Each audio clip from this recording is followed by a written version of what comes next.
On and on I walked, the arrows pointing in one direction and elsewhere's next, more and more walking. As I walked, my mind began to wander.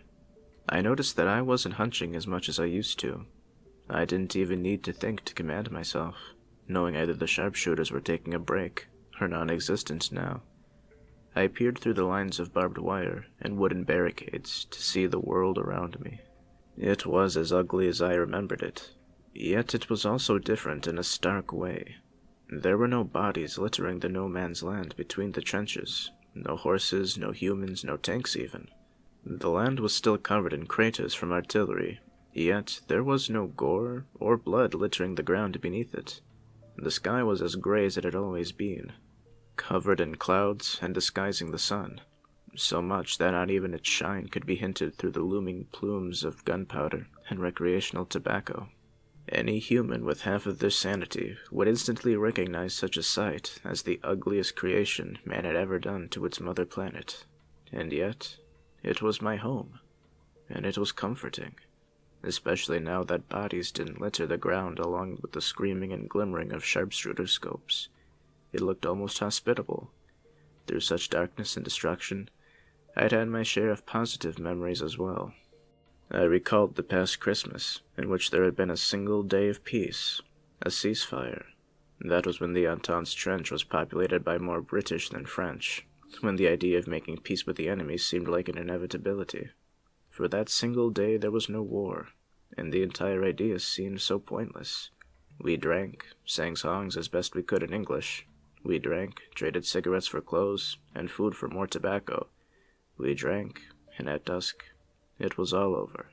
In the morning, myself and my fellow soldiers had to hunch our backs once more to avoid the sharpshooters and fire at the enemy once again.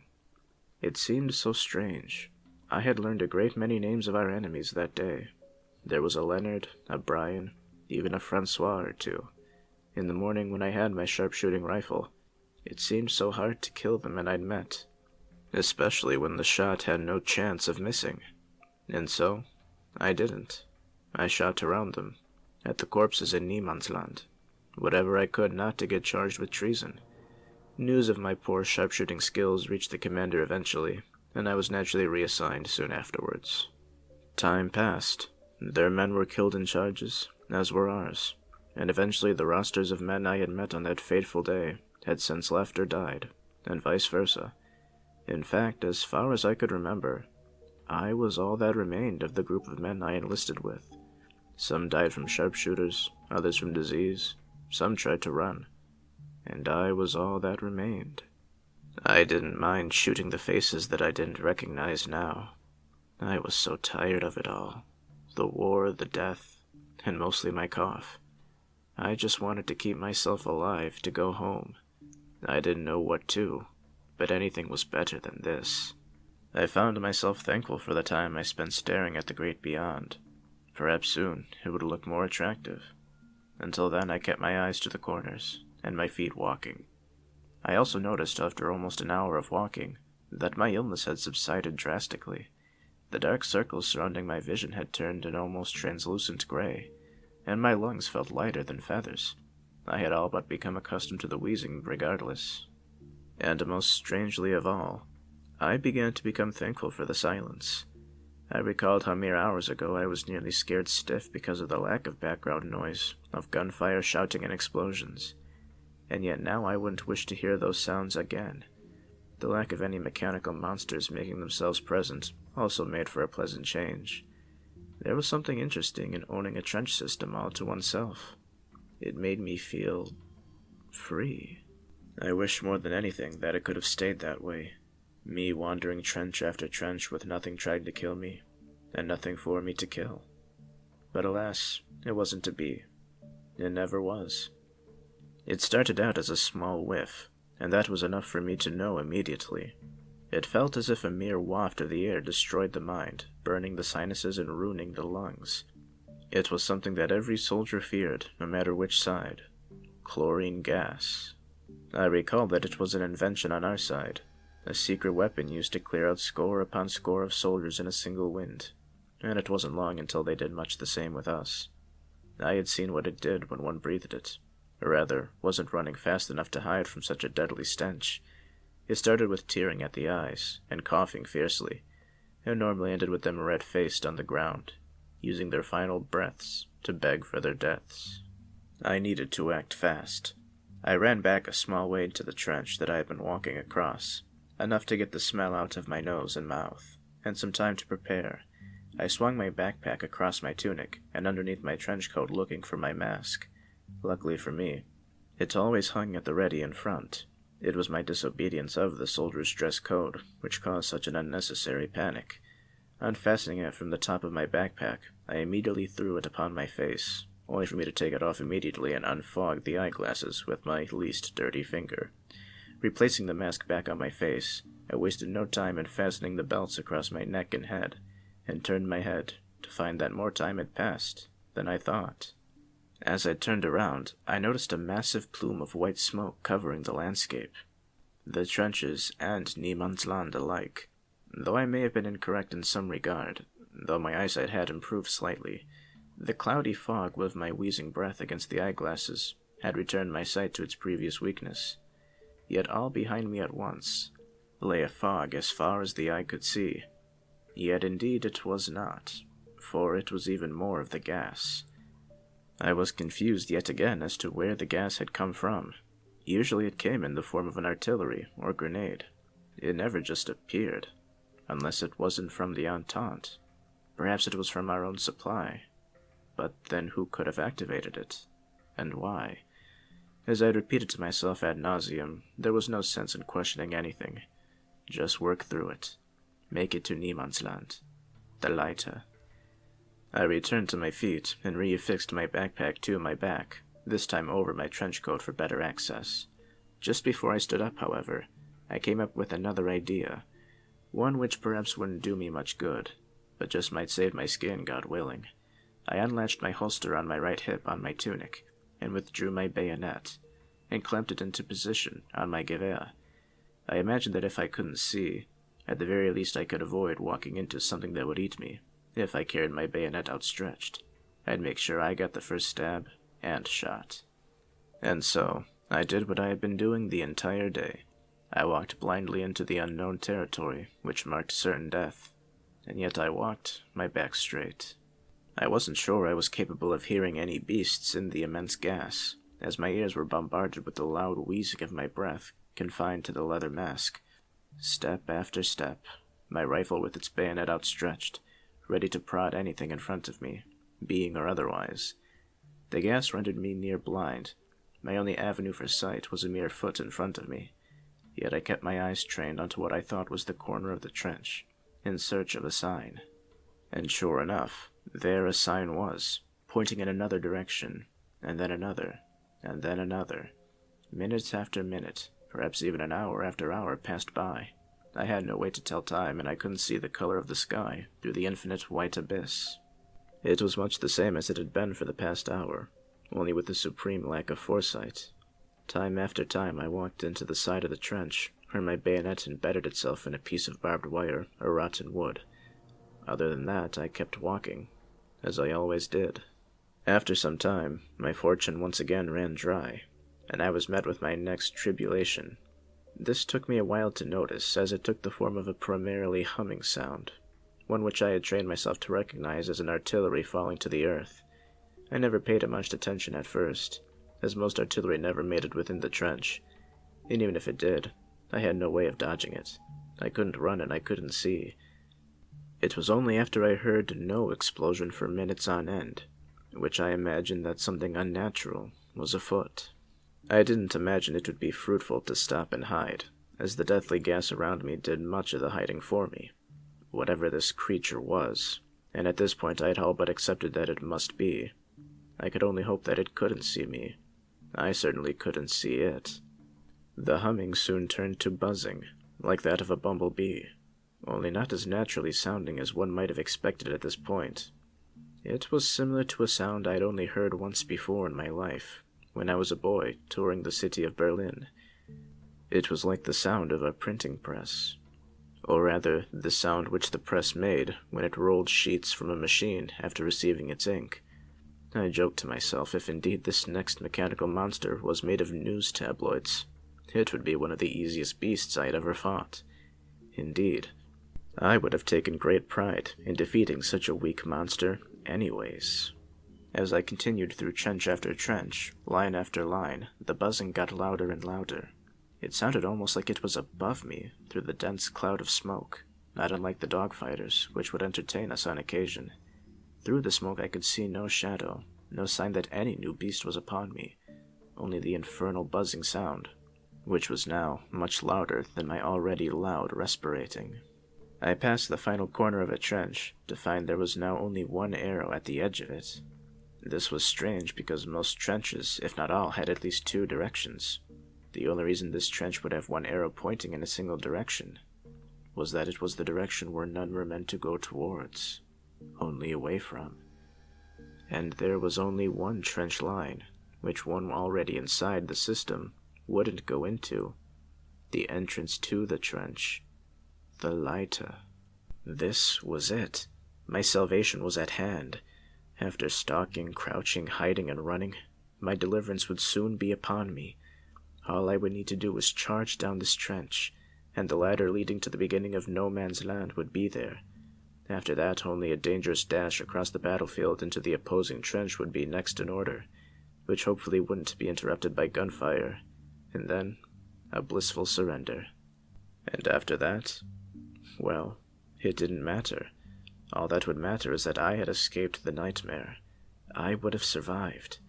Thus there was no need for creeping and stalking. Salvation was only ahead.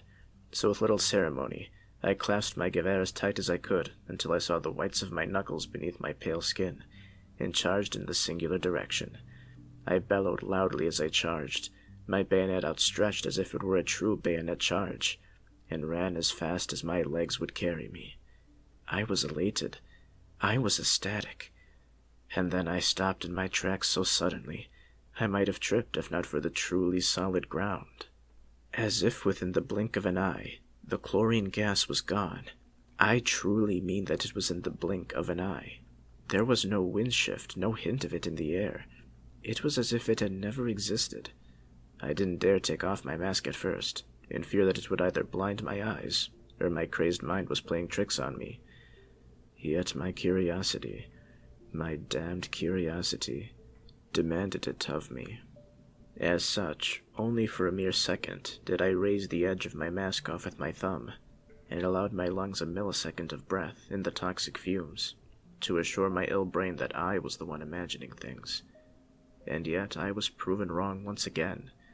My lungs, what little remained of them anyhow, tasted the freshest air it had tasted in weeks, if not years. There wasn't even a hint of chlorine in the air, no sourness, no stinging, just air, and whatever was supposed to be inside of it. I stared around, still barely seeing anything through the mask, and viewed the environment as clearly as the dirt-encrusted lens could present.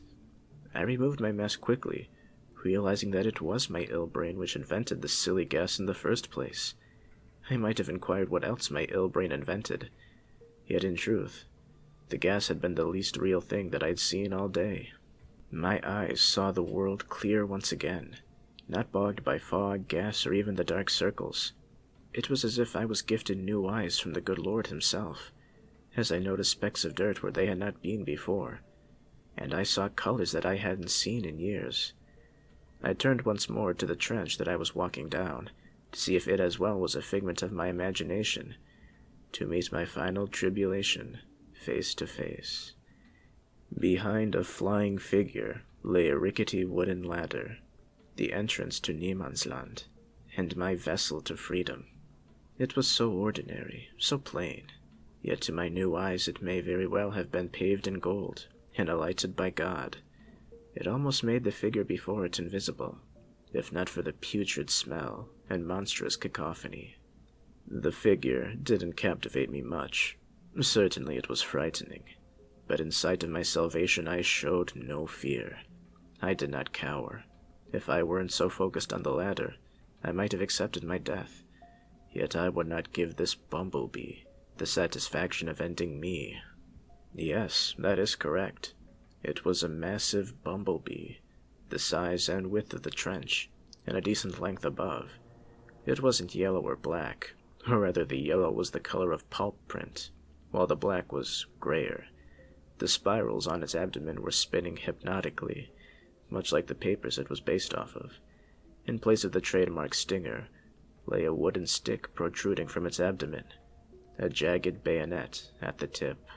Could it be that this demonic bumblebee was as much a figment of my unsound mind as the chlorine gas was?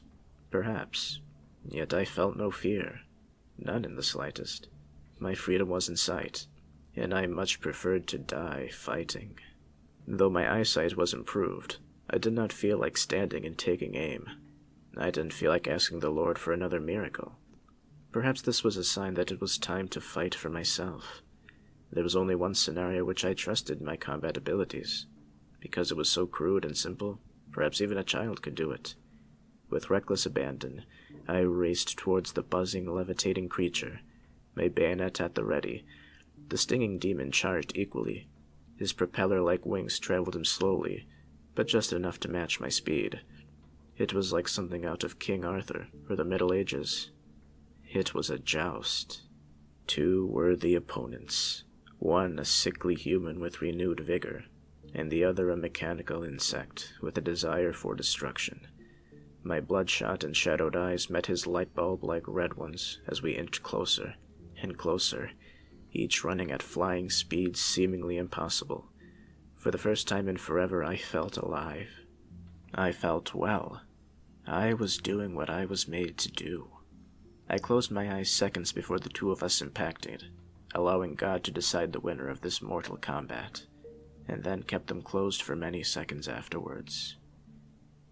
I opened my eyes after a while, not to be met with a corpse, but rather my rifle, jutting out of my arm with the bayonet impaling the air before me. There were no remains, no ink, no buzzing. Once more, there was nothing. For a slight moment I pondered as to what had happened, not just in this scenario, but this entire day. If there was no corpse, that meant there was no beast. And if there was no beast, then what was I running from? What was I running towards? I paid such ideas and theories no mind. What use would they be? I had traveled trench after trench, maneuvered beast after beast, and through it all, I'd been alone. I didn't much care what I was met with on the other side. If it meant a second more of noise before my death, it was effort more than worth its weight in gold. I returned my attention to the key of my salvation, the lighter leading to no man's land. It felt so ironic. If it were any other day and under any other circumstances, being ordered to ascend the lighter to Niemandsland would have been a suicidal curse. At this moment, however, it may as well have been a staircase to heaven. I knew before I ascended such a staircase there was one thing I needed to do. I threw my backpack onto the ground and rifled through a dozen or so compartments. I eventually found exactly what I was searching for. A tablecloth that I had brought from home with me. A memento of where I was to be returning to. At this moment, however, it was just the right color for the right situation. I immediately impaled one corner of the white cloth along my bayonet and tied the parallel side to the shoulder strap of my gewehr, and hoped that such a gesture would be enough to gain admittance into the Entente's trench. Leaving my backpack and my trenchcoat on the mudded ground beneath me, I climbed the ladder frantically and furiously, hardly able to see the top of the trench because of my Pickelhaube. I wrestled my way between the spokes of the ladder until I reached the top. There I was. I was free. But as I came to my feet, something happened to me. Something ethereal. Something unreal.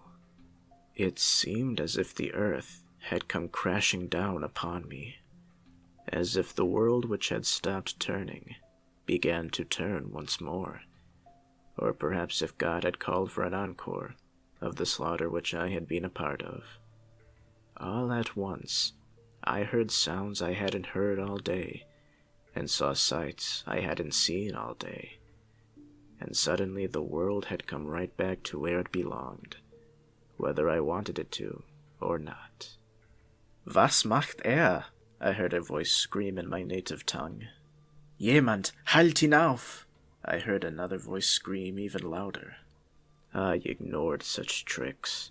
I knew my mind was ill. It was just another torture method. My mind trying to get the last laugh.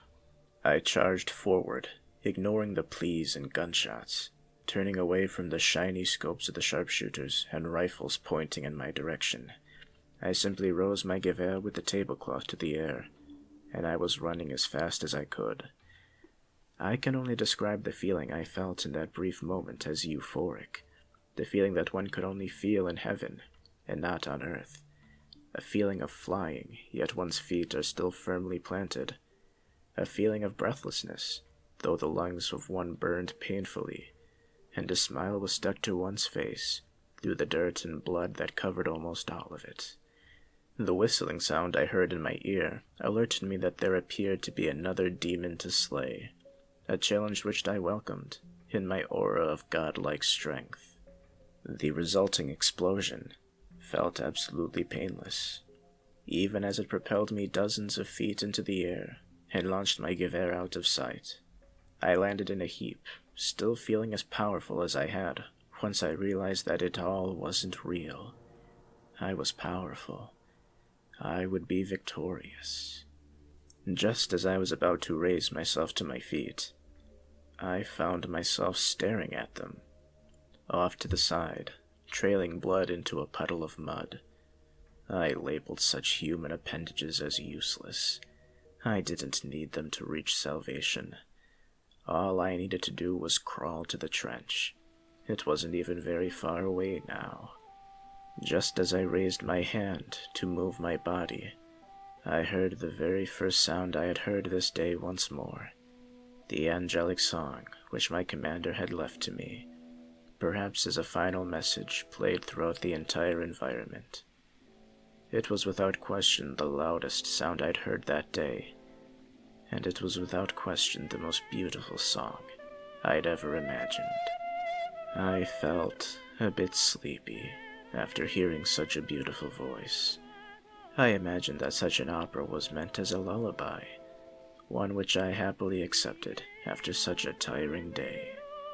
I'd win the war tomorrow, just like I said I would. I'd do it just as easily tomorrow. Gott mit uns, I whispered, as I told the world good night, promising to serve it better come the morning. The end.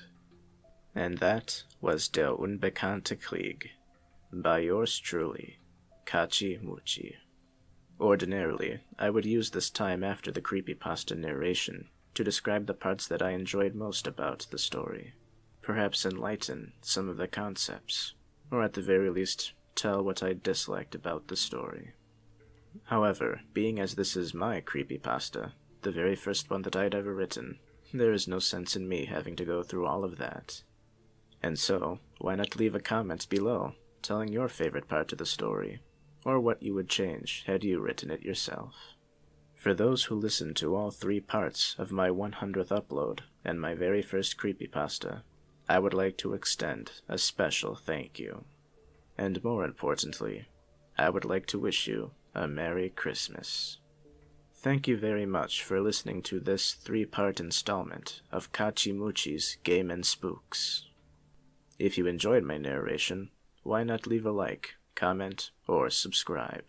This has been Kachimuchi, and that's about all I have to say about that. Farewell.